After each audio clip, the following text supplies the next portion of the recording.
listen carefully and answer questions 31 to 40. We've been discussing the factors the architect has to consider when designing domestic buildings.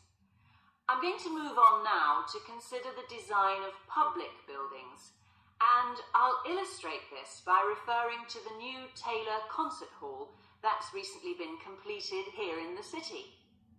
So, as with a domestic building, when designing a public building, an architect needs to consider the function of the building. For example, is it to be used primarily for entertainment, or for education, or for administration? The second thing the architect needs to think about is the context of the building. This includes its physical location, obviously, but it also includes the social meaning of the building, how it relates to the people it's built for. And finally, for important public buildings, the architect may also be looking for a central symbolic idea on which to base the design, a sort of metaphor for the building and the way in which it is used. Let's look at the new Taylor Concert Hall in relation to these ideas. The location chosen was a site in a run-down district that has been ignored in previous redevelopment plans. It was occupied by a factory that has been empty for some years. The whole area was some distance from the high-rise office blocks of the central business district and shopping centre, but it was only 1 kilometre from the ring road. The site itself was bordered to the north by a canal, which had once been used by boats bringing in raw materials when the area was used for manufacturing. The architect chosen for the project was Tom Harrison. He found the main design challenge was the location of the site in an area that had no neighbouring buildings of any importance.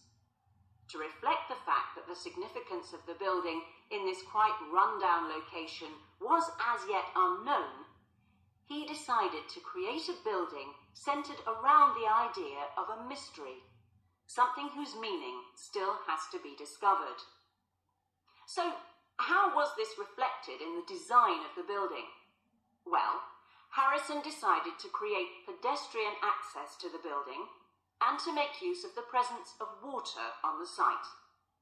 As people approach the entrance, they therefore have to cross over a bridge. He wanted to give people a feeling of suspense as they see the building first from a distance and then close up. And the initial impression created from the shape of the building as a whole was that of a box. The first side that people see, the southern wall, is just a high, flat wall uninterrupted by any windows. This might sound off-putting, but it supports Harrison's concept of the building, that the person approaching is intrigued and wonders what will be inside. And this flat wall also has another purpose. At night time, projectors are switched on and it functions as a huge screen onto which images are projected.